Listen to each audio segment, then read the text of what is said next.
Hey there, comic book friends and fiends. It's Rob here for the Great Wall of Comics. It's Slabber Day, and that means it's time to quit the chores. Tell your family to go away because you need to be left alone here with us on OnlySlabs. Our arms are open, and we accept you all into the greatness that is OnlySlabs. Chris, how are you, sir? But come to us. Come to us. I'm okay, Rob. I'm battling a little bit of a summer flu bug, but I'm okay. How are I you? say it looks like you were out at the ranch because you're a little hoarse. Yeah, No, all right. that's pretty good. That's pretty good. I'll let you have all that right. one. Well, fortunately, you don't have to carry the show, for we have a guest. And as we like to do every week, we make them do the heavy lifting as we sit back and collect all the glory upon their work. EJ, the collector, welcome. You get to be the horse that we ride on today. How are you?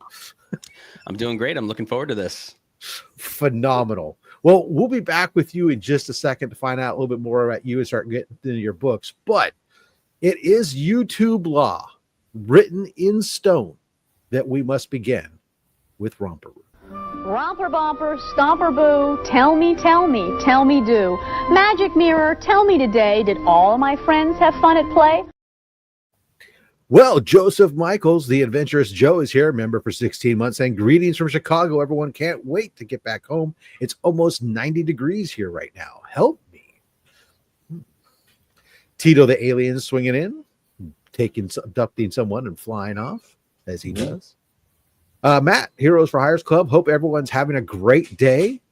Wayne Deacon, hello, all you from the land of knickers and underwear.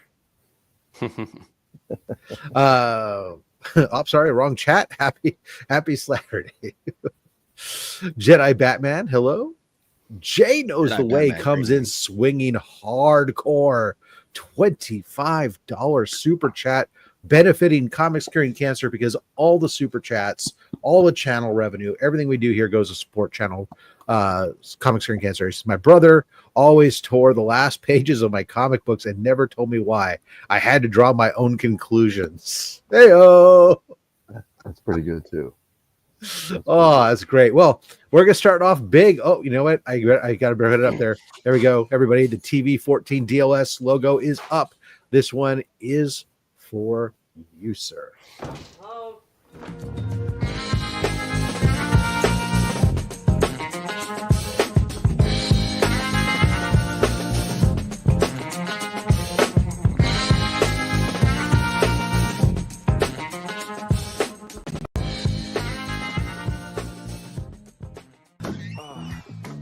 That's not what it looks like. It's not, but this is what it looks like. It looks like Mad Spidey's dropping the link at $14.99 Australian dollars, saying, let's freaking go. Well, you got it, sir. This one is for you.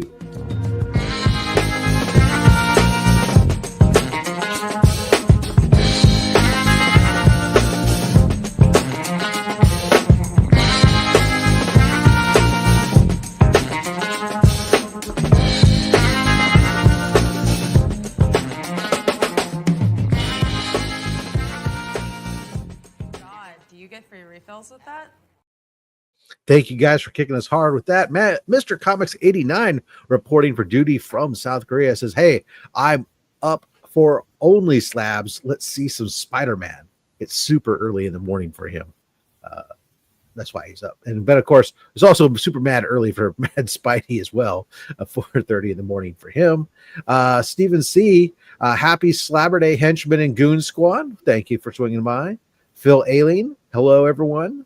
I have comic issues. Hello, everyone. Happy Slabber Day. Who has issues? We've all got issues. Wayne Deacon dropping that £2 super chat as I'm sexy as hell and I look like a sloth. Well, sir, this one is for you.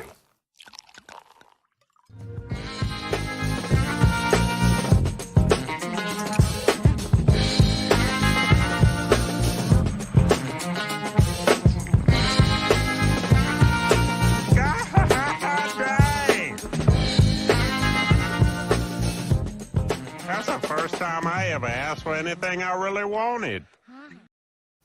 JSS Brooklyn, good afternoon, all. Looking forward to JSS Brooklyn gracing us as a guest coming up here very soon. Ronnie Johnson, sorry, says, "Hey, comic community, man, I've missed this show. Let's go." And we've missed you so much that I forgot how to pronounce Ronnie. Let's see here. The real James Willie, not that fake James Willie. He's swinging by 31 months. All let's go. Hashtag OnlySlabs, 100%. Dale of Suspense, happy Slabber Day, all. Warlord, hello. Beth, good morning. Let's see here. Who else? Lone Eagle, howdy, all. Kenny Bird is here. Hi to everyone here for day shift. Thank you. And just like that, bam, member for 31 months. Cancer sucks. Bang. Did I get everybody already? That's like record time. We did. Phenomenal. Well, that's all I see in the chat. Phenomenal. Okay. I like it. Well, yeah, there we go. Record time. Well, in that case, listen, we'll get in. People maybe are thinking that I don't have to join the show until like 15 minutes after, and they're running behind. But hey, that's fine. We'll get here. Believe me, they'll all show up, EJ, when it's time to give away books. They always do. I'm sure.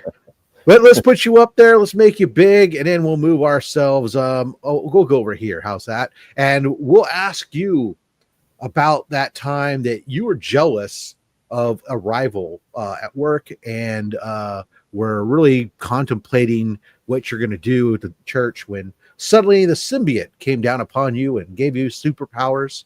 Tell us about your comic book origin story, sir. Yeah, so I was, kid in the 90s, and actually I was having trouble learning to read when I was very young, and so my mom bought me some comic books.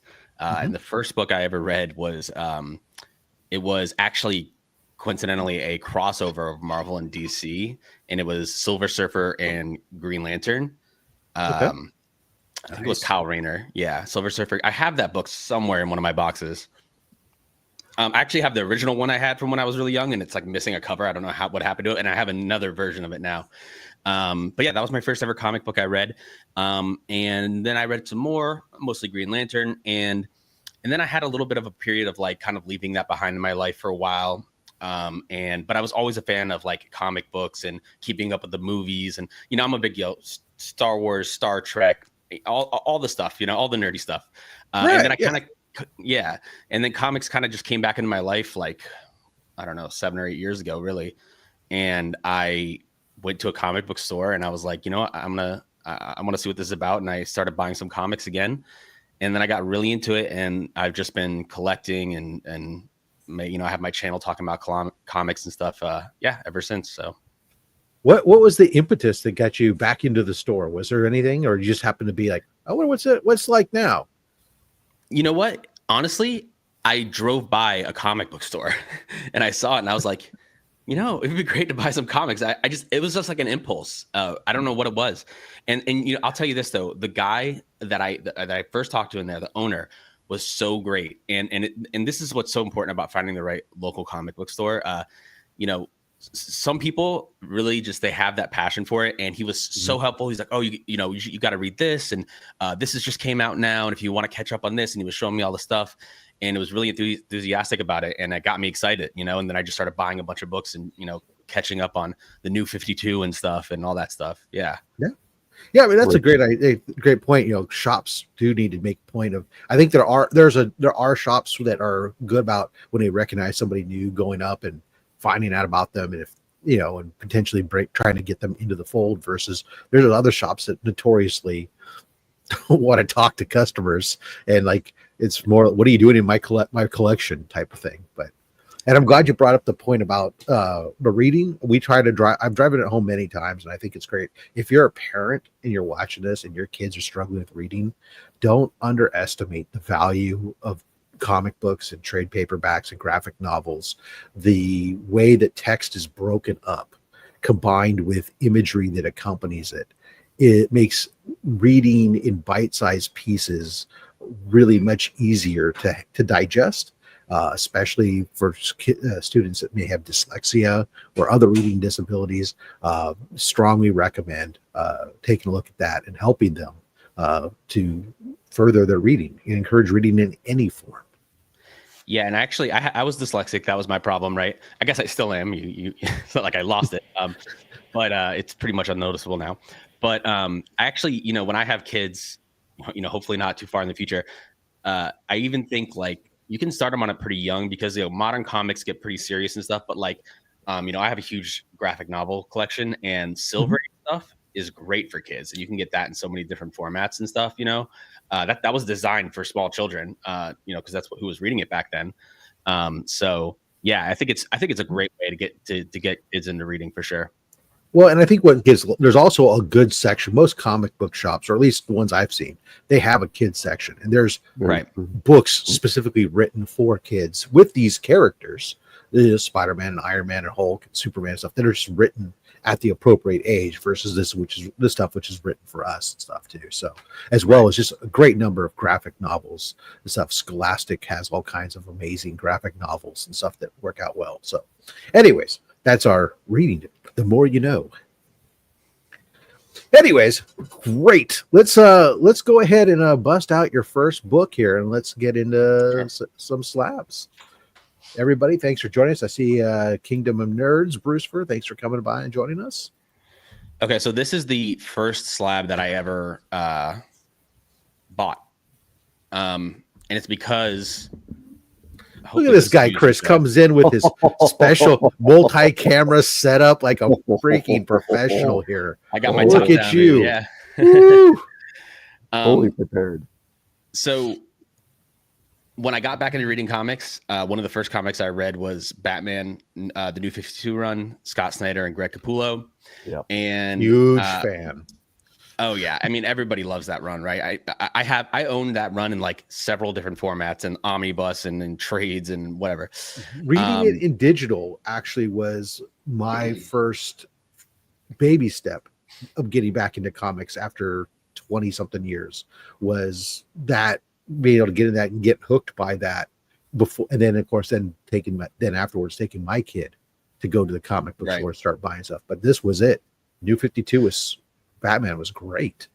And I feel like some people didn't like the New 52 when it first came out because they were retconning stuff and things like that. But I feel like it's looked back on very fondly now because there were so many good runs that come out. Elements. The New 52. Yeah, there are runs that are looked fondly on, some that people choose to ignore. Well, some they had to like retcon what they retconned to fix things, right? Yeah. In Rebirth. But I think that there's a lot of good stuff that did come out of the New 52. Anyway, so my first con I went to when I got back into comics, I was hunting for this book, and I just happened to go up to a booth that had this really cool variant cover, and I picked it up. This is the first slab I ever bought. Very good. Now, EJ, who's I the do have cover the artist cover for as well, this? just not slab. What's that? Who's the cover artist for this variant? Oh, it's is it Ethan Van Sciver or something like that? I think is what it is. Okay, EVS, Yeah, Ethan Van Sciver. Yeah, I believe that's the bats. Okay, that's cool. The bats. I thought at first they were like these vines or something. I was like, well, Poison Ivy wasn't in this. They're bats. That makes much more sense. Yeah. That's awesome. All right, so should I move on to the next one? Yep. Sure. Yeah. Okay. Let's. Well, I love that one just because it kicks off one of the greatest Batman stories. One of the top. I mean, one of the top Batman stories with Court of Owls. Court of Owls is, I can't wait to see. Like one day we're gonna get like a live action Court of Owls, and it's gonna be amazing. Or an animated version, one or the other. I mean, I'll settle for a DC animated Court of Owls. All right, so this next one I kind of have it paired with this book because I'm a huge fan of Chris Claremont's his entire X-Men run, which is huge. And I have this is signed by Chris Claremont, and then this is a Scotty Young variant signed by Chris Claremont and Scotty Young. Nice. So where I get most of my slabs, right, is at Heroes Con in Charlotte every year because I live in Charlotte. Or just north of Charlotte. My local comic books. Yeah, it's like one of the best cons, and I didn't even know about it when I moved here. And my local comic book store is the Heroes Aren't Hard to Find store. Nice. So I know all those guys, and they're great. And so I got this book, and I went and I got it. I use a facilitator for a lot of these. Well, I'll just drop the books with them. They get the signatures and then send it off to get graded. but that's what I did. And my wife is a huge Scotty Young fan.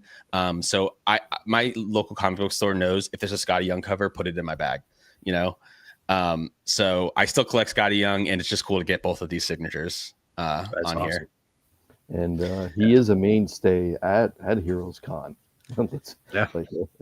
He definitely has the longest line, it seems, every year after year. But yeah. Oh yeah, and did you see his artwork sold for like a crazy amount at the last one? Oh, it always does. Every year there. His is kind of like the flagship of the the show. Yeah. It's crazy, and it was Galactus, which is just awesome.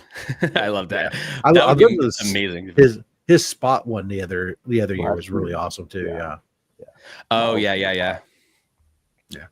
Yeah, I love. So I mean, I wish that was my local con. Damn, it's not just one of the best. We arguably say it's the best comic book convention. There's nothing like it. Comic books, exactly. Yeah. And actually, I used to live in Uptown Charlotte, so there was like 2 years in a row where I just walked from my apartment right down the street to go to the con. Wow. No parking or Can you anything. imagine that, Chris? No parking, no expense for travel, no expense for just the expense to get in, which is cheap as far as a con goes. Absolutely. You'd have so much extra money to buy books. It'd be crazy. Yeah, I actually have jealous. The floor behind me is all the books that I bag and boarded from this year's. I haven't like organized them into my boxes yet, but I have like a ton of books that I bought that I'm going to talk about on the channel. Phenomenal. Okay, so this next one. This next one, there's like we had a little misstep. Oh, God, Peter, hit me! Yeah! Ow! Now, I don't think that's a Scotty Young cover, but okay. No, yeah. the facilitator I was using accidentally got it signed by Scotty Young. I don't know why Scotty would sign this. So sometimes they just get a stack of books in front of them and they just go and they don't pay attention. Or they can't even remember everything that they've done. Right. Yeah, I guess you're right. And they're just going for all day long, right? Doesn't matter that much to me because I don't plan on selling any of my books ever. My plan is that like they're gonna get inherited. It's like is what's gonna happen in my collection. Probably, we'll see. I think we have a solution for you. Okay. Next Heroes Con, because he'll be there, you crack this and have Scotty do a remark on it. Oh, that would be actually that's a great idea. Right, and then it really ties it all together. Yeah, he could do a remark right there next to his signature, right underneath the ERS. There's a little space there. Do a little remark with Optimus's head or Megatron's head or something, and be done. I love that idea. What's that? What was that, Chris? I was just saying, or Bumblebee with. Well, whatever. Yeah. Yeah, exactly. Yeah. I was saying a remark to Bumblebee with a hole in his face. Oh yeah, exactly. There you go. You did draw a deer underneath Optimus's foot. That would be great. Oh my gosh. Oh, welcome, Papa Wheelie. Welcome. Anyway, sorry to just throw you off on this. Transformers. No problem. Signed, dual signed. Yeah, and so this run has been really great. Daniel Warren Johnson's awesome. I really like Jorge Corona, who took over the art on that as well. He's Venezuelan. My wife is also Venezuelan. Also, he has a very similar art style to Daniel Warren Johnson. So I think it really complemented the book. It kind of picked up right where Daniel Warren Johnson left off. Of course, he kept writing. But yeah, great series. So I just figured I get this signed. I feel simpatico with you here because so far you've talked greatly about Batman New 52 run, which I love, and this Transformers run, I have not. Every time I get a book, I'm talking about this damn series. It's so good. I was not a Transformers comic guy before, but picked this up because everybody talked about DWJ, and dang, did this just get under my feet? I mean, we're what, like 22, 23 issues in, and I've got a short box and a half because I'm buying like every damn cover I can get because I want to support this book because it's so darn good. Yeah, I got to be honest. I'm way behind on my reading of it. Oh, but what I've read so far, I really you're in like. for a treat. Yeah, I'm only like I'm like 10 issues in, so I have to catch up. Oh, I loved it already. Yeah. Oh, you got some good stuff coming. It's like on my list of like I have it next to the couch because I know it's like the next thing I need to read. But I just haven't, I haven't caught up yet. I'm so bad at getting caught up on all my ongoings, but then I'll take like one weekend or 1 or 2 weekends and I get like back up, We're gonna recognize Papa Wheelie just because it's timely here with his Justice for Starscream. That's a joke amongst our channels, but also does tie into what we're talking about. So, Papa, thank you so much for the super chat. This one is for you.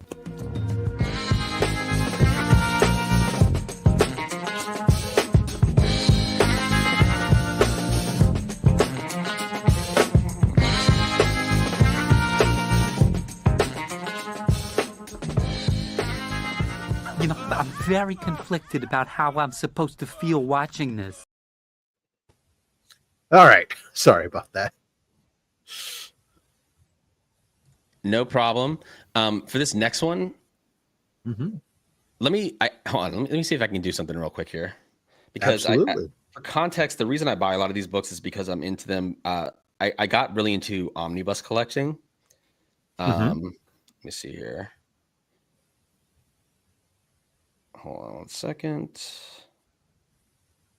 I'm just trying to think back to issue 10 where he's at and thinking of all the things that have gone on since then and going, my God.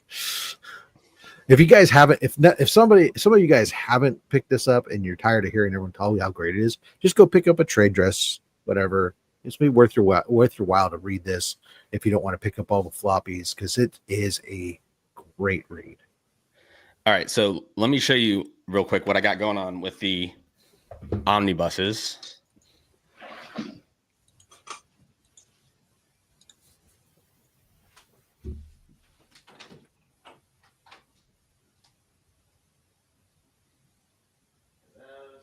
Well, Omnibo just got excited.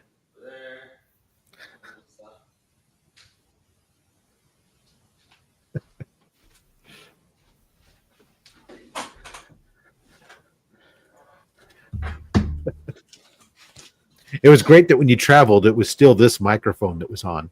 So, it was. So it was very yeah. So it was like we could only hear you barely say a little bit of stuff from in the very distant background, but that's okay. I didn't switch my mics properly.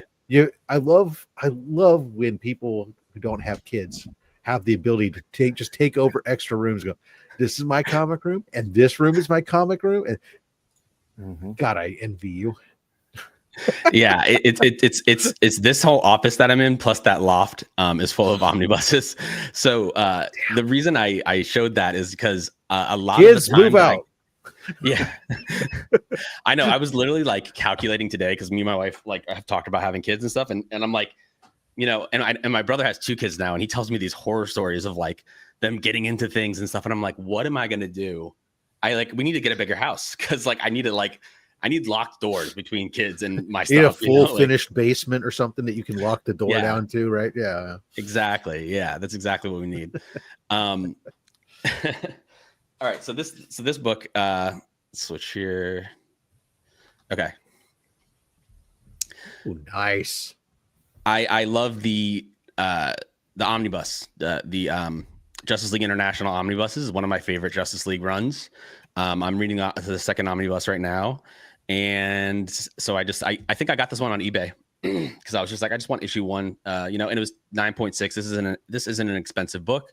But it's just something I loved reading. So I was like, let's get it in the collection. I think this is the first appearance of Maxwell Lord. Mm-hmm. I think he's going to be in one, in Green Lantern. He was in Superman briefly.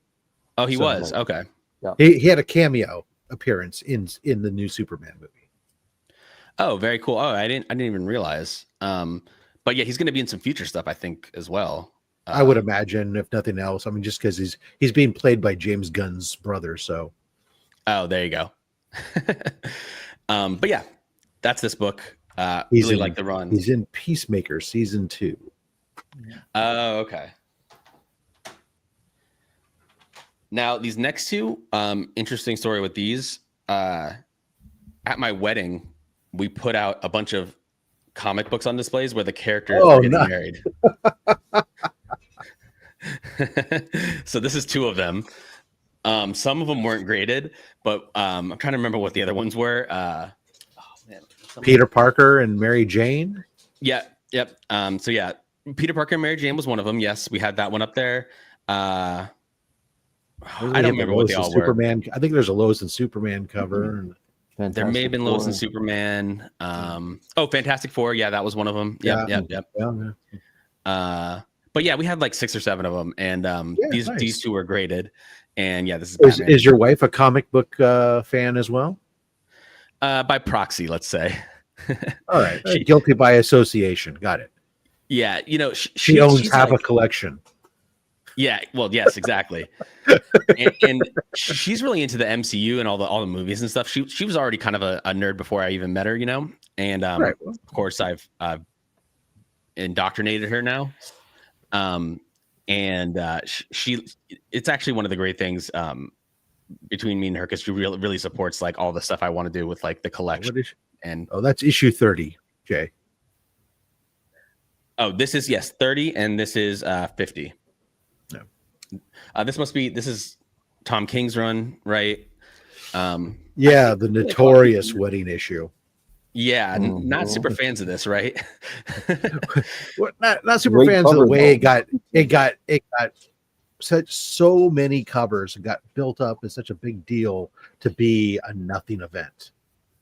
That was right. That was the real letdown, was that it just became this nothingness out of it all, with so much hype and build up, including a bunch of side quest books, essentially, with featuring different Bat family stuff and elements that went into it. I mean, it was just a ridiculous build up, and then nothing. Yeah.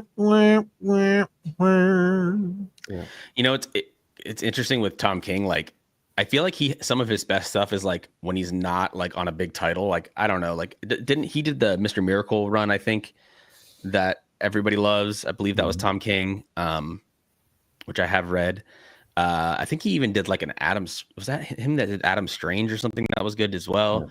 Yeah. He also did Supergirl, Woman of Tomorrow, which is excellent. Well, Tom King, yes, he did Strange Adventures with Adam Strange, but whether or not you think it's good is dependent upon your affinity for Adam Strange. I have a bunch. I actually really liked. I've read some Adam Strange Silver Age stuff because I have the Omnibus, and I started collecting Adam Strange, and I have a bunch of like the Silver Age Adam Strange. Good for you. Issues. The Mystery in Space run. I haven't read. Yeah, Mystery in Space. Yes. I haven't read Tom King's run though. I just know that he did one. It's different. Okay. It's just anyway, that's that. And then now we're gonna move on to the stuff behind me. Ooh. There's stuff I can't see here.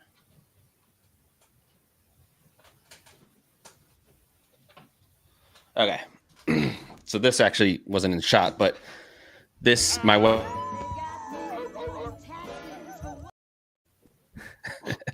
I love all the clips, man.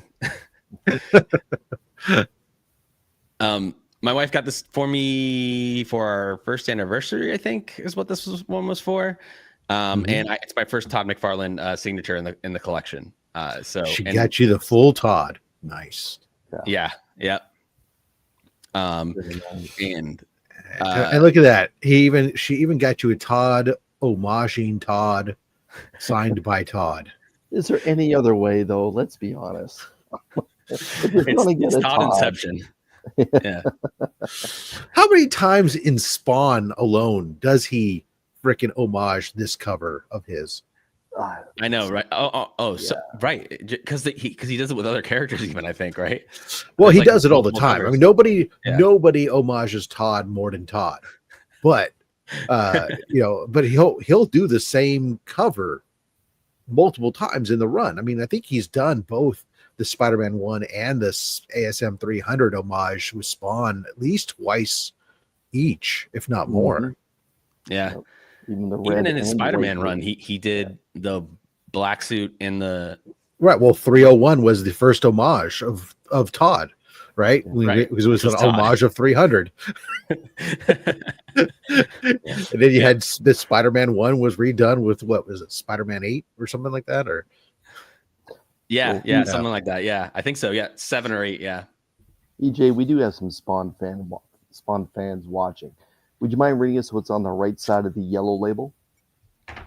Sure. This is the it says Billy Kincaid and Vindicator appearance. Newsstand editions exist without Spawn poster. Oh, newsstand editions exist without Spawn poster. Newsprint paper interior. Yeah. nice. All right. It might be MJ. I'm just not. My recall on the Spider-Man run isn't what it used to be. ASM was before Spider-Man. Right now, yeah, Spider-Man. I said Spider-Man run. Yeah, my brain's like a steel colander. It's full of holes and stuff just goes right through it. So Todd's Spider-Man run is really only good for the covers. I feel like, you see, I like this guy. Yeah. Tell us what do you think of Romita Jr. Oh, moving right along. I love John Romita Jr. That's it. You're out of here. I will say I'm more a fan of his old school's art than I'm a fan of his modern stuff too. I'll be honest, but I like I read Roger Stern's Omni, his Spider-Man Omni, and that John Romita does the art in there, Junior, and I think he does a great job in there. And I know some people aren't really a fan of his modern day style. It's very blocky. But I like it, and part of the reason I like it is because it's unique. I like when you can identify someone's art, and it doesn't look like all the other art that's coming out at the time. And it's true. It's unique. All you need to do is look for the shin bones, and if the shin bone makes a hard curve, it's Romita Jr. Yeah, all right. Anyways, true. Back to your Spawn book that your wife was so nice to get for you on your first anniversary. The full Todd Inception book. Absolutely gorgeous. Nonetheless. Yeah, Todd loves Todd. He even is like one of the first ones that started doing that, right? with the scroll. Even after Todd? Arthur Adams was, but yeah. Yeah, after me. All right, let's go to the next one.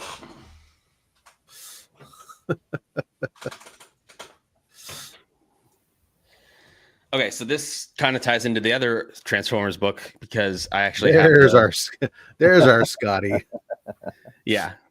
So here's the Scotty. Then you can crack this one. Have Daniel Warren Johnson remark this one. Right. Then I have the set exactly. Right. Exactly. We got this one ungraded, so I didn't have to crack it because I think you had to buy this on the website. Mm-hmm. And sometimes, with the mail and stuff, we were like not sure if it was going to get a 9.8 plus after getting it signed and everything. And it came 9.8, which is awesome. And I just think this is too, like, I think Daniel Warren Johnson is like one of the best modern comic book artists, in my opinion. I really love his style. And obviously, we talked about Scotty Young. So having both their signatures on an awesome first issue with this really cool art, I think it's just a really cool book. So I really love this one. Yeah, he definitely has a style. What is nice is that he has a style, but it's not 100% cookie cutter either. So yeah, that makes them different from one to the next. So whether or not you particularly care for one cover versus another, I think there's everybody who finds whether they attribute themselves as a Scotty Young fan. Everyone may have their critiques at various things. They do find covers here and there that they go, oh, you know what? I do like this one though, type of thing, right? Which is always kind of cool. Yeah. We've got 2 super chats popping in here. We got first up, Ronnie Johnson drops at 960. Super chat says, smash that like button, everyone. We appreciate you very much for reminding everybody about that. This one is for you, sir. That beautiful bean footage.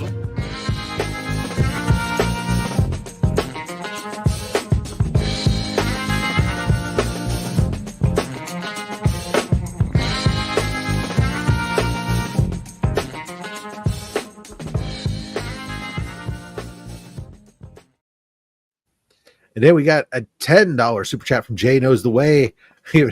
Hashtag Mad Spidey giveaway sweep.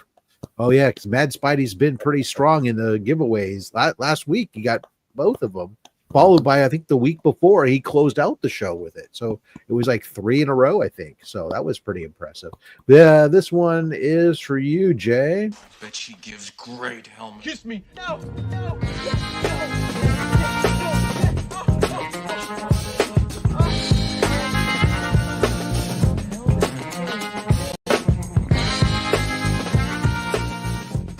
Helmet, what? You're needed on the bridge, sir. Knock on my door. Knock next time. Holy crap, this many super chats? Well, yes, it is all for Comics Curing Cancer, and that's the key, Joffrey.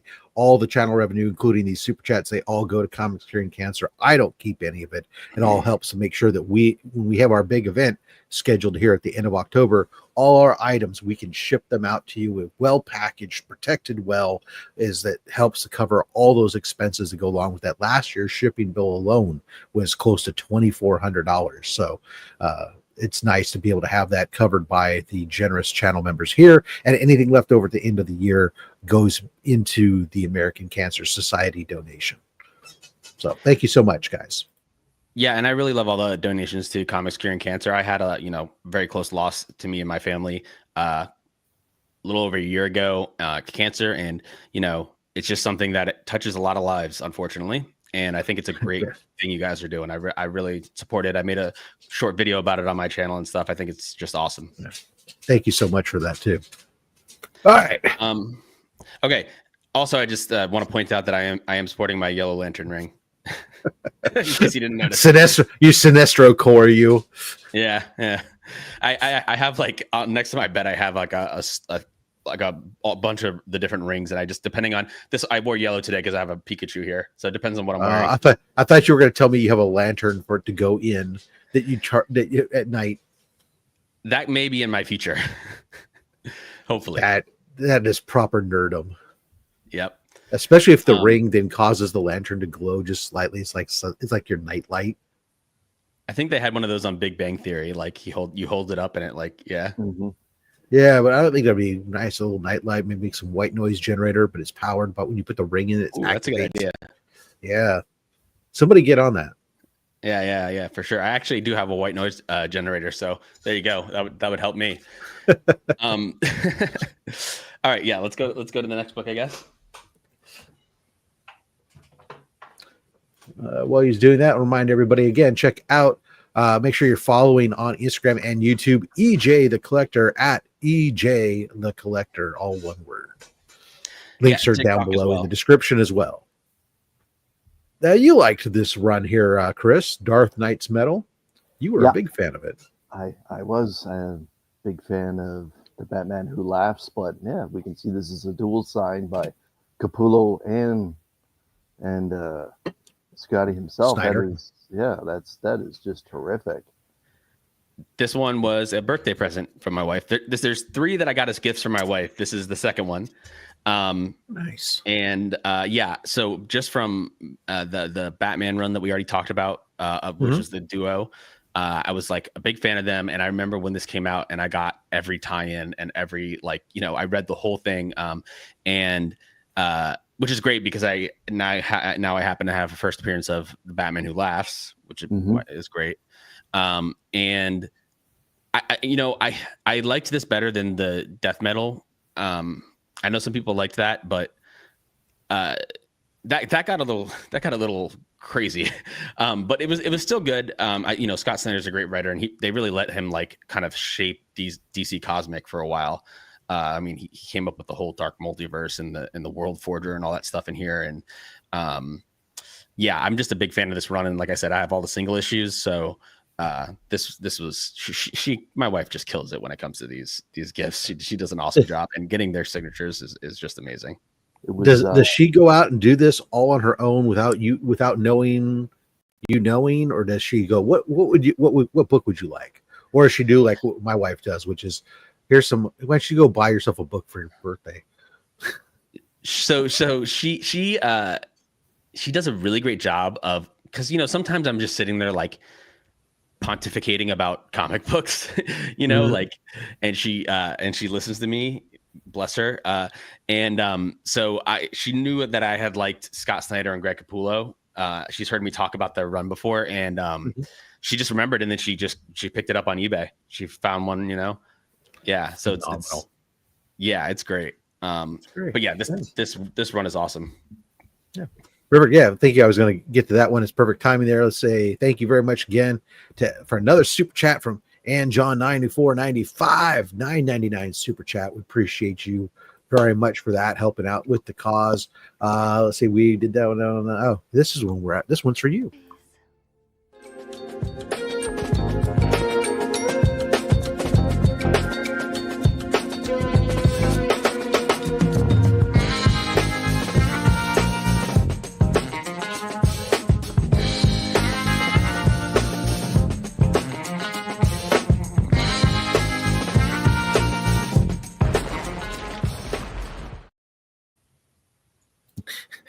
Mad Spidey says, I never get comics as a present from Beck because I have expensive taste. Then you just need to get to the stage where you do what my wife does, which just says, why don't you get yourself a book? And I go, oh, okay. Yeah. Well, yeah, that's the thing is like, sometimes I'm like, can I buy this thing, this expensive thing? Like, and I get her approval. I'm very strict with myself. If I buy something, I tell her immediately. I don't let it come in the mail and be like, oh yeah, I bought this really expensive book. But sometimes I ask for forgiveness, not permission. I'll be honest. There is, I think that no matter what, even if you have your own pool, when you get to a certain threshold, it's important. Even I run my own pool of revenue for comic book stuff.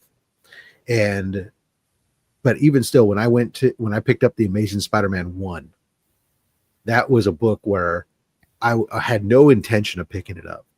And I was at a convention and saw it, and the price was, because it was a pencil variant, it was mispriced. It was really cheap. And I called her up and said, hey, I'm thinking about doing this. And she's like, oh, am I supposed to talk you into it or out of it? I said, actually, neither. I just wanted you to listen. Well, I think to myself. But it's like, it's a good idea. It's a good way to stay married. Yeah, I agree. Actually, speaking of, I when I hunt at cons, I'm like, I look for the low grade stuff. Not that I have a limit, but I just want to get these books in my collection. Is the most important thing to me. So I picked up this one at the last con. Right. Yeah. And now the caveat is that it's missing the centerfold. So there's a little bit of story content missing, but I actually have this. I think it's in one of my omnibuses anyway. So if I wanted to read it, I have it, and I just and I think this is $125 I got this for or something, which is, my first copy was even worse condition. I paid $30 for it. Yeah. So it's just cool to have it. So that's kind of what I look for. Awesome. All right. Let's go ahead and do one more book and then we'll pause to do a giveaway. How's that? Sounds good. Let's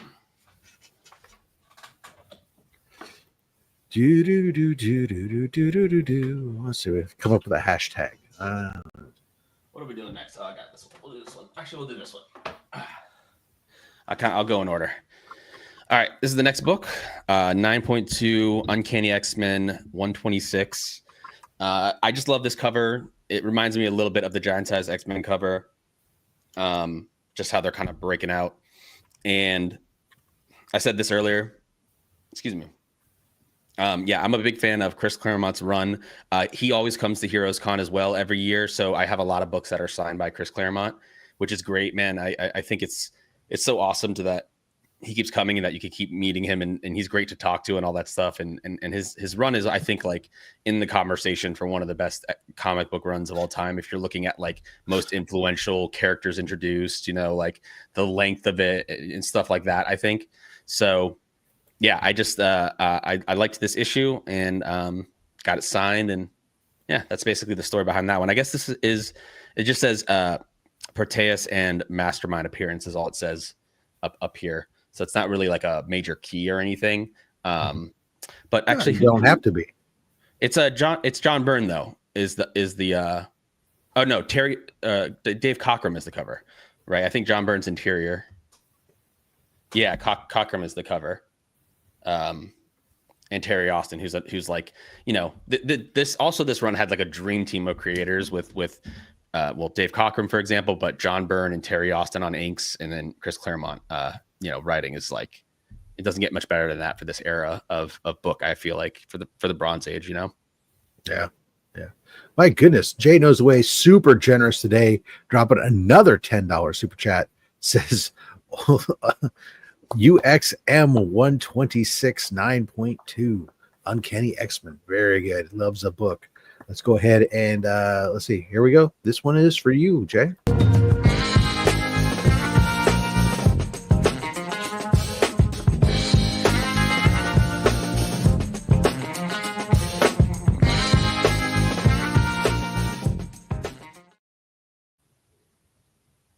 That completely stopped playing for me. I had no idea what it ended or not. Gosh. Thank you guys so much. All right. Know your comic books, folks. My wife says that book is so pretty. Hello, honey. All right. But yeah, so okay, yeah, that's the halfway point basically. Perfect. All right. We're going to pause there then. Let's go ahead and make us all equals once again. Bang. Look at that. And I'm going to turn off the banner for a second. And let's first, before we put the hashtag up there, I do want to go ahead and make sure we run this.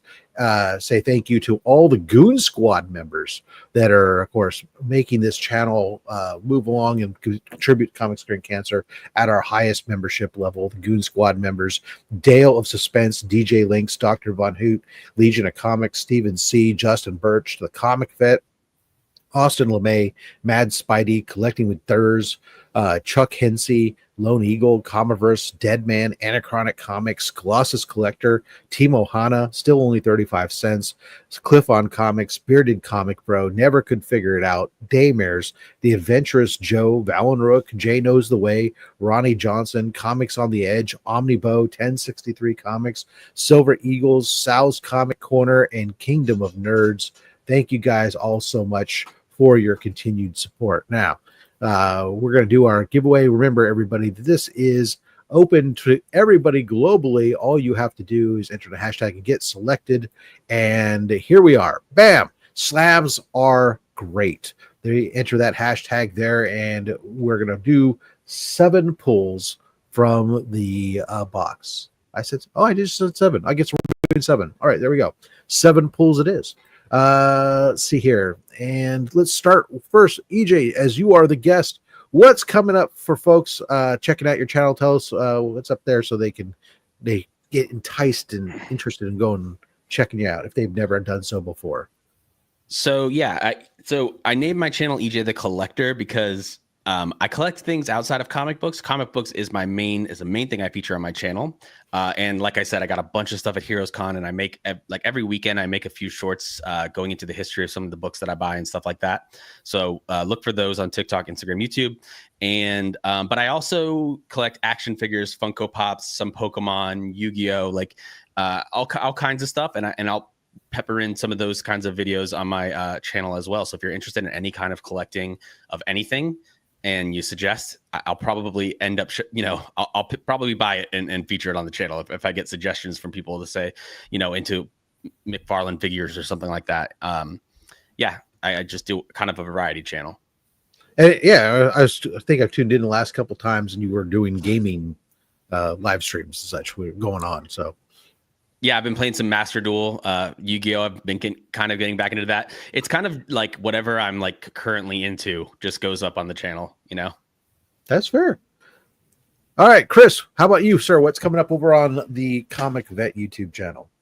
I'm in the creative way thinking about creating a series that's going to be ongoing called Retailer Pack Therapy, and where I'm going to be opening different packs from different retailers. As Rob, you do know that I enjoy those blind bags. But Wednesday, it'll be the return of Show Us What You Got at 7 p.m. Eastern Standard Time, the live New Comic Book Day Hangout, where anyone and everyone's welcome to join the panel and show the books they just picked up for New Comic Book Day. Thank you, Rob. Awesome. All right. And as everyone's getting those last couple ones, I'll remind everybody, don't forget, by the way, you can go to comicscuringcancer.org and be able to go over there and hit the that C3 art book. David Sanchez still have some books left. 100% of the sale price of this book is going to Comics Curing Cancer and the American Cancer Society. Also, of course, we have that Crow Dead Time Sumerian issue 1 with that limited edition cover by Ace Quantanato. That also is available there. Links take you there. The big event, October 24th through the 26th. Link is also there. It takes you to the merch slide. It's all at comicscuringcancer.org. So be sure to check that out. All right. With that, I see 53 entries and 53 people watching. So there we go. Here we go. Wheel of Fish. And our winner, first set of giveaways is, boom, Tate Prime. Great. Watch your back, Rob. All right. So, EJ, you're going to be pulling the books here for Tate. We got 7 books to pull. So you can give me a number 1 through 10 from the front, 1 through 10 from the back, or we can just go back and forth until from back to front until you tell me to stop. Then we'll pull either front, back, or both. Let's go back to front until I tell you to stop. You got it, sir. Back to front it is. And there. Okay, front, back, or both? Front. Okay. And what I mean by that is my finger splits the 2 books. So you can take the book in front of my finger or both books or just the one. Okay, so that's 1. All right. And there. Okay, front, back, both? Back. Back. All right. There. And okay. both. Both it is. Okay, that's 4. We got 3 more. Right at the beginning. Stop right at the beginning. Yeah. Okay. And very first book? Yeah. Sure. Do the front 2 maybe. Front 2 books. Got it. Okay. 1 more book. All right. Go ahead and stop. Okay, front or back? Front. All righty then.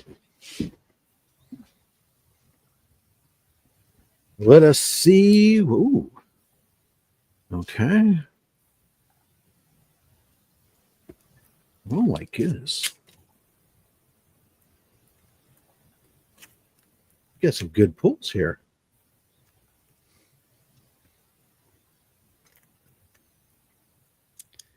All right. Yeah. I think every single one of these is a key. Good job. Nice. I think, or actually, maybe not. Maybe one of them was not. Yeah, one of them is not. All right, I'll start with the one non-key. Here you go. We got Captain America 224. Great cover. 35-cent goodness. Congratulations, Tate. Yeah, we've really got we have Thor first appearance of Thunderstrike.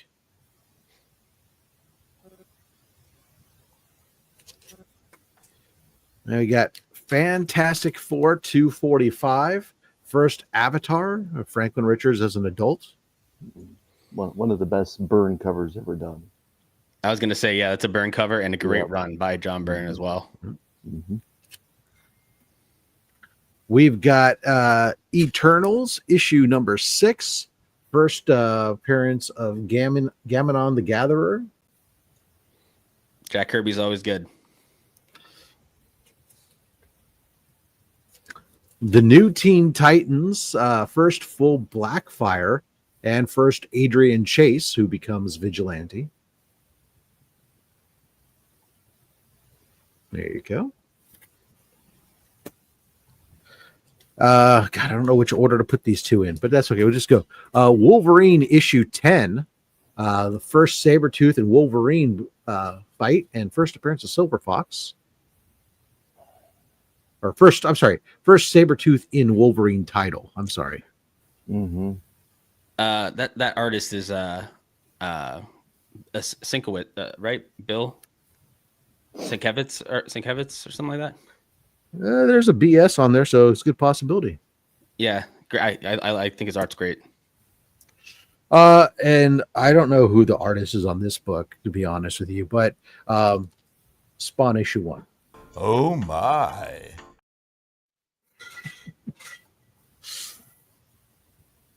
That's a good giveaway for Tate. Congratulations. Those books will be coming out to you very shortly. All right. Let's go ahead and move it back this way. Oh, go ahead, Chris. You do that while I label this for Tate. All right. We'll do this. All right, EJ, what's up next, my man? You know what? Since we just saw that book,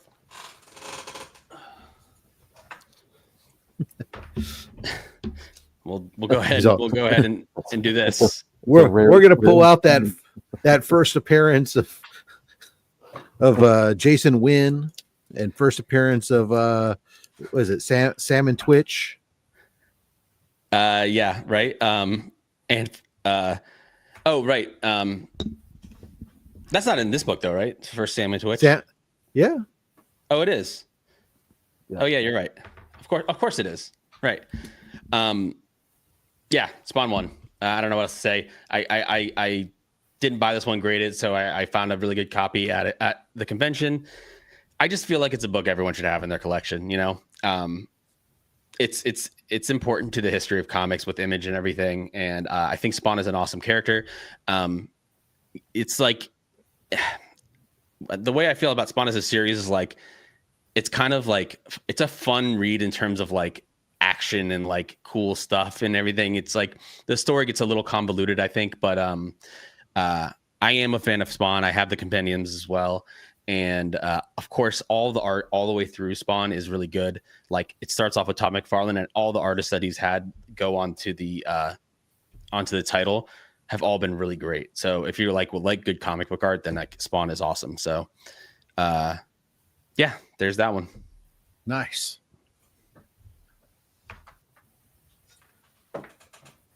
I agree. The history of Spawn is a who's who of great modern day artists. Oh yeah, even guys like Capullo. Go ahead, Rob. I was just gonna say I know a lot of people into Spawn. I just never got into it. That's okay. That's okay. Collect what you want. Exactly. I've heard that from somewhere. That's good advice. You should trademark that. Yeah, Jason Sean Alexander is even another one that's on there. Capullo. I'm trying to remember the other ones. Yeah, just a lot of good artists. Yeah, Bjorn Barends, Ken Lashley. Yeah, it's oh yeah, the list is never ending. Yeah, let's to quote Louise Simonson, let's just kill him. Why not? You know. And hey, this is what happened. Spoiler. He got better. Right. Yeah, they always get better. Okay, so this is Death of Superman. This isn't a very hard issue to come by. Like if you're hunting for it, they printed a lot of these, I think. You think? Yes. Yeah. there might have been a million copies. You can go to almost every comic booth at a convention and they'll have this book. But Brett Breeding is, and you know what? I should have waited because Dan Jurgens came one year, and I'd already gotten this book, and I thought about cracking it to get Dan Jurgens on here, and I just didn't end up doing it. And actually, I'm not even 100% sure that Brett Breeding did this cover or if it was Jurgens. They're both mentioned there.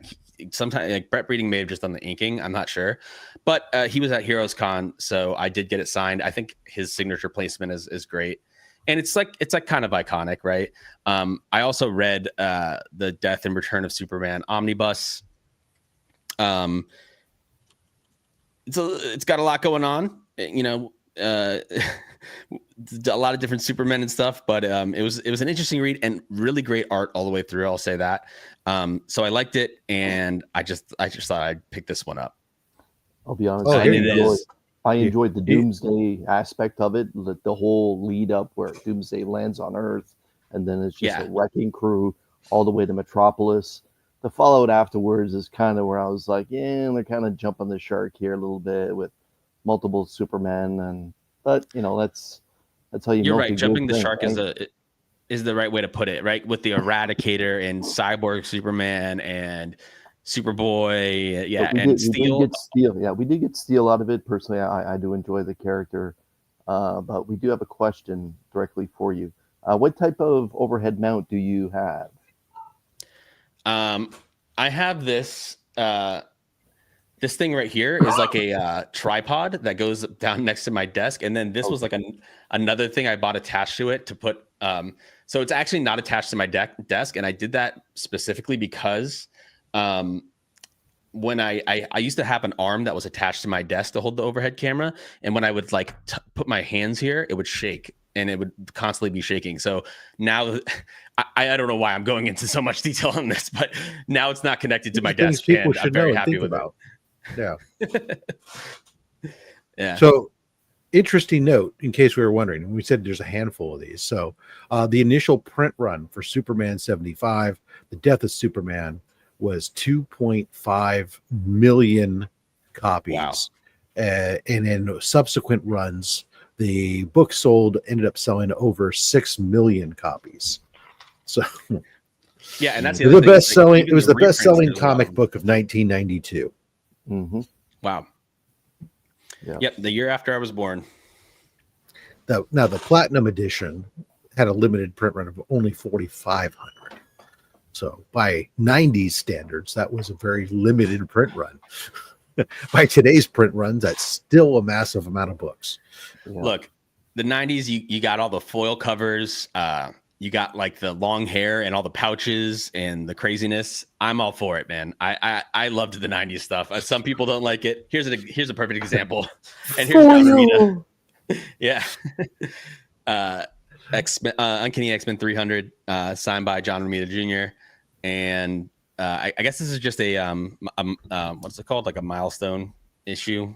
300, and yeah. It was a round number, is what I like to call it. Yeah. Acolyte's appearance and Halo Graphics cover. Halo Graphics foil cover, it says. Mm-hmm. Whatever that means. Hollow. It should say holographics cover, because the idea was it does say hollow. It's a hollow foil where it's a foil of metallic background, but it's got a holographic image color shifts as you move it around and stuff. So I love Storm. Cool Storm cover. John Romita Jr. is very square everything. Was that comment about Steel, by the way? Because I forgot to say, I really like the character of Steel as well. Mm-hmm. And I think he's totally underutilized by DC. I feel like he's John Henry Irons or whatever. Like, yeah. I would love to see like a Steel solo series and stuff. Like he could be he's like almost like Iron Man in a way, but I guess not quite as smart. But when you said that, I was just actually going through one of my older runs of Steel. Yeah. I just feel like he hasn't got enough. DC doesn't. Sometimes they have all these cool characters, like side characters, and they don't bring them to the forefront enough. I feel like a little bit with DC, because it's always about like. Go ahead. You do see him in the bigger crossover events, and a lot of the Elseworld stories. He does shows up, but yep. Oh, Mark from Legion of Comics just had a recent Steelworks solo issue series. Yeah. Okay, I didn't catch that. But yeah, I'll look into that because Steel's a cool character. But yeah, that's this book. Let's keep going here.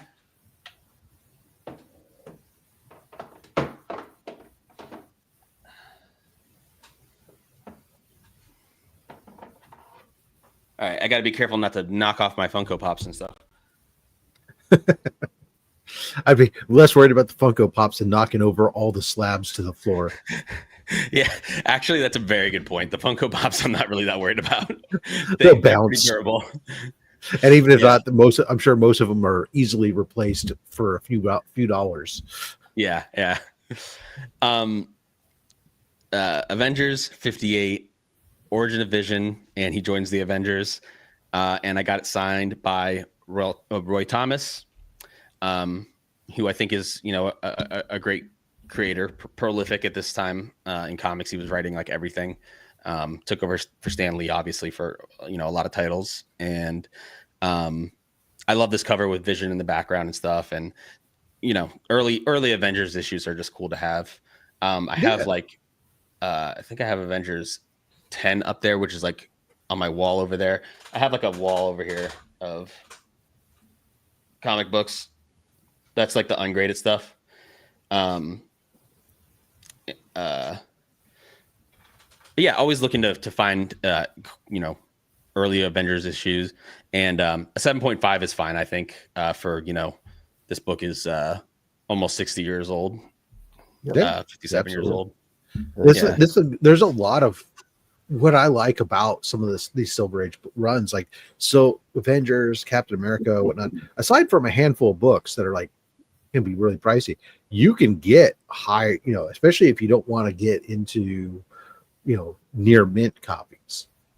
You can get a lot of these books for a very inexpensive price and get some good looking books. They don't necessarily have to be beat up books and stuff. So oh yeah, for sure. Yeah, there's Marvel has just they have so much so many comic books. Yeah, Papa, I wasn't making fun of the Funko Pops. Gosh knows I have a fair number myself, so I'm making an observation that they don't break when falling to the floor versus a slab potentially. No, you're absolutely right. Would be a much man. I just realized how much McFarlane I'm showing. That's all right. People like McFarlane, especially people who grew up in the 90s. Mm-hmm. But I will say this: my cat did break a Funko Pop once because cats just love knocking things off everything. And no, I don't, because I don't know cats, but it's all right. They like to go right up to a ledge and then they look at you in the eyes and then they go and they knock the thing off. All right. Spider-Man 1. Todd got his own book. Iconic cover.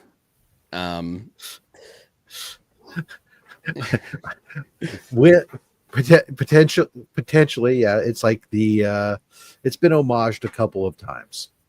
Yeah. Hell, I think we saw the homage earlier in this this series, actually. Literally. And then other Image titles I think did an homage to this, and there are homages to this still coming out today.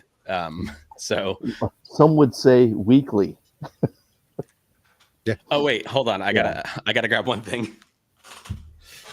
This book, of course, is also a massive initial print run of 2.5 million copies. Speaking on of this book, Funko Pops. on this book as well. So yeah, there you go. Worlds collide. Yeah. He didn't have his cans on. He couldn't hear. If we were just saying while you had your headphones off. This one also 2.5 million copies on the print run. Just a handful of copies. I know I have about 20 or 30 in my short box somewhere. It's like you can pick them up in your mint condition for about $5. Yeah, this is another one that you can find at every booth. Mm-hmm. But as we learned, there's a lot of variants of this book too. Mm-hmm. We had a past guest come on. Their entire show was just Spider-Man 1 variants. That is awesome. All the errors and everything else, we had no idea. International copy. Now this. Yeah. Mike Grell's Green Arrow. Let me give it something here. Here we go. Yeah! Yeah. One of the unheralded great series from the late 80s is the Longbow Hunters. Mike Grell will always have a special place in my heart for what he did with this series. It's just incredible work. Yeah, I mean, he took a character that was shooting boxing glove arrows and turned him into it's not like I don't know if he was completely the first person to do this, but this is gritty street level. Mm-hmm. It almost reminds me of Daredevil in a way, just how he's he's busting the gangs and the drug dealers, and two great omnibuses of this run. So the Omnis is the reason I got this, because I started reading the Omnis and they were so good. I've only read the first volume, so I'm working on the second volume. I read so many books at once. And yeah, he comes to Heroes Con, I think almost every year. So I got this book signed, and I have the other. These were like 3 trades, I think, that were the beginning of Longbow Hunters, and then they like asked him to do an ongoing after these came out. And I have the other ones as well, and I just got this one signed. Nice. And it's the first appearance of Shadow. I should probably sue them for character infringement, taking that goatee and mustache, but you know. Oh yeah, there you are, man. You're on the cover. Yeah, take that cap and hood off, and all of a sudden it's Warlord. But who's paying attention, right? But yeah, I can't speak any more highly of this run. It's great to anyone who hasn't read it.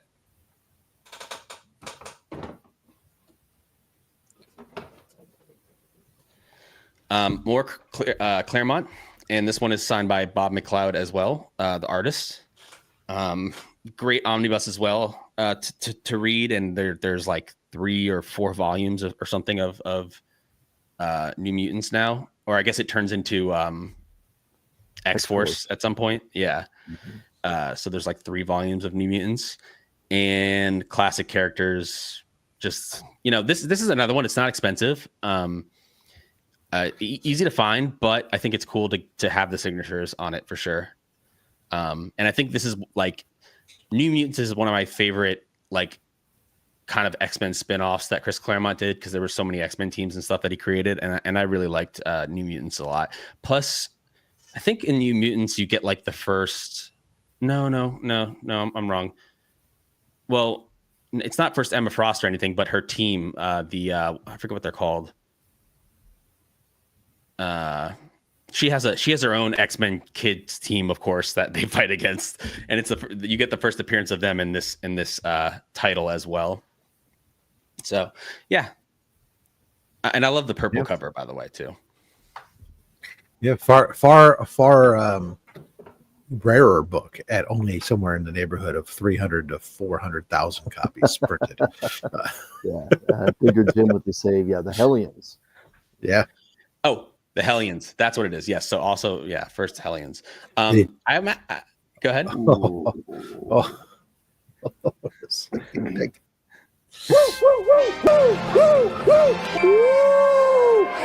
down. I'd be interested to know how many prints this got, actually. Well, I think the total prints, I think there was like 10 or 11 print runs on it. I mean, and then they started with the later print runs, putting it back in that original green to mess with people. But yeah, in my opinion, the best Batman story ever written is this. I challenge everyone to go watch some YouTube videos after this, and just to take a look at all the different takes 14 that people have on this. Have 14 on this story. printings. Yeah, and especially with the whole use of hands. Alan Moore was a genius with this one shot, The Killing Joke. And the Killing Joke itself at the end is pretty damn funny. Yeah, Alan Moore, like everything he touches turns into comic book gold, I feel like. Watchmen, Swamp Thing, I mean, he's legendary, you know? And this has implications for the future of some character. I guess I don't have to worry about spoiling it, do I? I mean, she got better. Yeah, she gets better. He cripples, right? He cripples Batgirl, right? So that's how she, and then she becomes Oracle, you know. So for a long time, and she gets like some bionic legs for a while and everything. But that happens in here. And also the Joker is like one of the best comic book villains. So yeah, and this is the first printing. Definitely. I mean, does some messes with Jim Gordon's mind, like oh yeah. So really, it's a dark book. Yeah, it is. It's like I think it's also like important to like defining the character of the Joker. Like if you're like, if I knew like a guy, like a director was gonna go direct a new Batman movie, then Joker was gonna be in it, I'd be like, this is like required reading material for them, you know? So I love this one. I'm really happy to have this one in my collection. Yeah, of course, you take that one into the 3 Jokers with the. Yeah, Yeah, Three Jokers. I've read that one. Yeah, really good. And who did the art on that one? Jim Lee, I think. Jason Fabok. Oh, Fabok. Oh, right. All right. Actually, my wife got me the Three Jokers, the hardcover. That's another thing she got me. And yeah, that was a great read. This I love. Signed by George Perez, one of my favorite all-time artists. This is like super important to DC, just to DC in general, their history, obviously. And I'm just like really happy to have a George Perez signature, in my collection. It's the first appearance of Blue Beetle. It says first appearance of Blue Beetle, Detective Carp in DC Comics, wraparound cover. Oh yeah, it's a wraparound. Yeah. Oh yeah. With Infinite Earths. Yeah. And then what's crazy? Like the CW is like so wacky, right? But like I will say this, they stayed like pretty true to the comics, and they even did a Crisis on Infinite Earths. Yeah.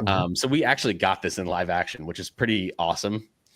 It gave us Brandon Routh as Superman one more time. Yeah, exactly. Yeah. Well, I think even Marv Wolfman makes an appearance in the in it as well. Oh, I didn't know that. That's awesome. I think he's like he's like walking on a pier or something to make some comment. It's a cameo appearance, but it's still like, because we also had Burt Ward. Burt Ward also made a cameo in Infinite Earths on that WB episode, and some others that had the Birds of Prey world. And yeah, I like it when they show respect to the artists and writers, and I think they did that. I saw them a bunch of the writers and stuff touring the Superman set. James Gunn had brought them on set and stuff, and I think it's like, it's a shame that they don't get like residuals for this kind of thing, but at least to show the respect, about the from the creators of these stories, I think is great. Absolutely. All right. All right. Yeah. Big book there. All right. I think we got time for like one more, and then we're going to start wrapping things up. Okay. Then we'll do this one. This is Batman 614. I think this is like one of Jim Lee's best covers ever. And it's signed by Jim Lee. This is signed by Jim Lee, Jeff Loeb, Alex Sinclair, and Scott Williams. This is the third of the gifts from my wife. This one was for our I think our wedding. And yeah, all the signatures. Hush. I mean, it's awesome. This is peak Jim Lee in my opinion, I think. So yeah, there's that one. I don't have too much to say about this, but if you haven't read Hush, there's an omnibus. It's been reprinted a bunch of times. It's awesome. It's great. They're doing. I've been picking up Hush 2. I haven't read it yet. Although I will say I have heard not the best things about it going into. I try not to like take into account people's opinions before I read it, and then after I read it, then I'll maybe go and look and see like what people are saying. But yeah, I have heard that it's not getting the best reviews, but hopefully they could pull it out in the end. Dale, no. Punchline had not been introduced in this book yet. It's not on Crisis on Infinite Earth. This is 03. Yeah, so exactly. Yeah. Well, that was volume 1. Punchline doesn't show up till volume 3. But yeah, there we go. Awesome. All right. Great books. Thank you so much for bringing those and sharing with us and pulling them off your wall and such. Let's see here. Let's acknowledge all those henchmen who are also channel members, helping out the channel and Comics Curing Cancer every single month. We appreciate you guys.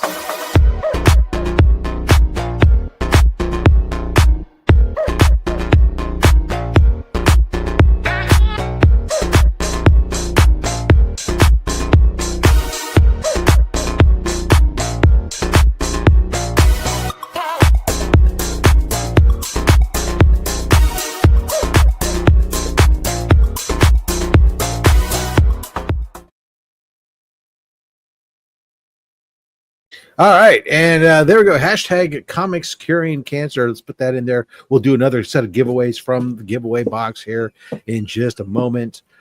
Make sure you guys are following Comics Curing Cancer on Facebook and Instagram, or one or the other. You have to do both. Be up to speed of what's going on with Comics Curing Cancer, of course, an official campaign of the American Cancer Society. The big event coming up at the end of October. Start going through your books and start looking for what you'd like to donate. If you'd like to make a contribution to help us raise money for our big auctions, go ahead and start going through your collection. Look for those keys or special books that can help us to raise revenue for the American Cancer Society. While you're at it, start putting a few dollars away each week. Instead, forego a Starbucks once a week, maybe. Put that aside and save it up. So that way, when the auctions and the various shows come around, you have a nice little pool of revenue that you can help to fight cancer and at the same time acquire some great books and some great art for yourself. So check that out. Let's see. The Comics Curing Cancer. My channel. Thank you guys all so much, of course, for continuing to turn out and watch the videos we're putting out here. This week we had that $200 mystery box from Wink Inc. Of course, my Slabs continues on doing really well. Thank you guys. This week coming up, we have a regular traditional mail call on Monday, followed by another episode of Only My Slabs. Then Chris and I will return next Saturday as we welcome JSS Brooklyn making his YouTube appearance for the first time, coming on and sharing some of the books that make up his collection, what's special to him. We'll find out more about JSS Brooklyn.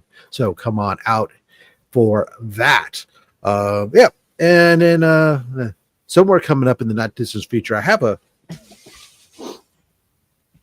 I got this $475 mystery box that's sitting here. We'll crack this open at some point. So make sure you hit that notification bell for that. Slabs are stacking up. My goodness, it's crazy, Chris. It's pandemonium. Or pandemonium? Pandemonium. If Panda was here, it'd be pandemonium. Yeah, Pandomania. All right. Well, we got 47 out of 59. That's good. We do ship internationally. I'll give you 5. I give you 4. I give you 3. I give you 2. I give you 1. That's it. We're pulling it. Ladies and gentlemen, around and around, where she goes, where she stops, well, the internet knows. Our winner of this second set of pools goes to, boom, Joffrey Castro. Congratulations, Joffrey. All right. Watch your back, Rob. Chris, your turn to shine. Let's pull 7 books, if you will, please. All right. Let's go 3 from the front, 3 from the rear. That's right. 1, 2, and 3. 1, 2, and 3. Okay. Let's let it ride. And stop. And those 2 books. And stop. And those 2 books. Okay. And 1 more. We'll go 7 from the front.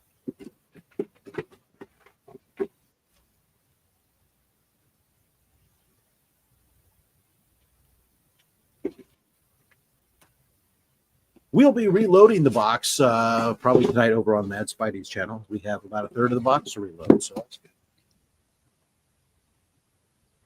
good. Woo. Okay. All right. Okay.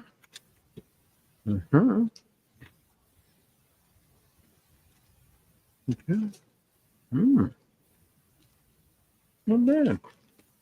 Not bad at all. All right. First up, I know Chris absolutely loves this artist. We got some Middleton Batgirl 26. That is beautiful. Yep. Middleton is one of my all-time faves. Nice guy, too, if you ever had a chance to meet him. He was at Heroes Con for the last 2 years in a row. Yeah. There we go. Tate. The DC logo variant, Batman and Robin Adventures #8. One of my favorite omnibuses is the Batman Adventures Omnibus. I don't even know what I love about it so much, but I just love reading that book. Yeah, so those are great. Incredible Hulk 186, the appearance and death of Devastator. It's probably Herb Trimp. Mm-hmm. The artist. Just a couple issues away from having introduced Wolverine. This is our Bruce Timm variant of Black Panther number 2. It's the first cover appearance of Okoye. Very nice, very nice. Joffrey's saying that he's never owned a DC variant cover before. All right. Oh, there you go. Glad we could get you there. We've got ourselves the first appearance in comics of The Simpsons with Simpsons Comics and Stories issue number 1. That's a spicy meatball right there. You know what's fun when you can get some nice early in the runs books. How about a sub 20 Iron Man with Iron Man 18, the second appearance of Madame Mask. Great Scott! Now that's a great giveaway book right there. That's a great book. Yeah, for sure. Nice thing. That's clean too, Rob. Yeah. Yeah. Oh, it is. It's a good. I mean, it's a good fine plus copy. Needs a cleaning and a press, but 6.0, it's fine. Yeah. And now here's a book I do like, and especially this one's special. So this is Marvel Team Up, issue 65. It's the first appearance of Captain Britain in a U.S. comic, but is it a U.S. comic? Because it's the Pence variant. Yeah. Woo! Woo! Woo! Woo! For some weak ass reviews. Oh, now we're giving away Pence variants. Pence variants of Captain Britain. There you go. Congratulations, those going on out. Again, this is the absolute best weekly giveaway box on YouTube. Congratulations, Joffrey. I'll be getting those out to you. Thank you guys. Everybody who came out and supports Comic Screen Cancer with all the super chats. Jay knows the way. There's a special place for guys like you, and it's a good place. So thank you so much for your generosity today, and of course everybody else. Not everybody can do it, but you're being here, the channel members, everybody. It's all great, but I did need to call out because Jay was especially generous today. See, Joffrey, EJ, thank you so much for coming on the channel. I hope that you'll tell only good stories and not tell any of the bad stories about things we did to you backstage. Chris, as always, a pleasure. Mm-hmm. And I'm going to go ahead and just leave it at that. Until next time, guys, make sure you collect what you want. Don't listen to any of us, especially me, because I'm just a fat man with a fat stack of comics and a fat opinion. Thanks for watching.